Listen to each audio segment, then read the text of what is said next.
We're doing the M18 half-inch drill driver. This is an awesome tool. This thing is built. It's built like a tank. It's I mean, there's a big battery in here. You can feel your value when you pick this up. And it has power. So it's a drill.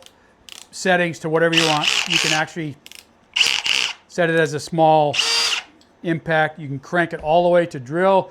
It's a hammer drill. If you want to drill in concrete anchors and stuff, it's got a hammer drill setting. I don't have a piece of concrete here to show you, but it does work.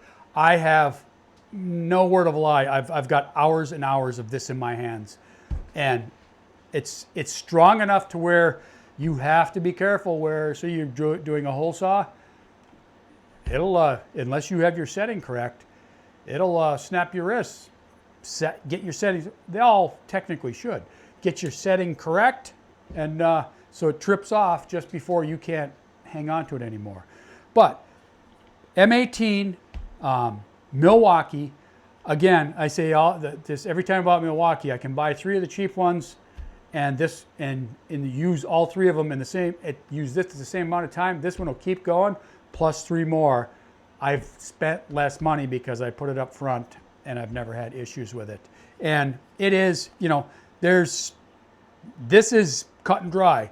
This is a workhorse. I'll put a link below. Again, you don't have to buy anything from the link, but the link will get you to a wealth of information of who their competitors are, the specs on their competitors, the reviews on the competitors, the prices on the competitors, and competing people that sell these. So you will find the best price at that location no matter what. It's just a choice of which you buy, which one you think you want to buy.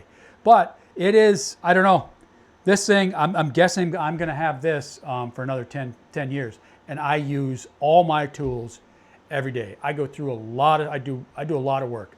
But check it out. I appreciate it. Follow along. This is what I do. I have this whole channel's for.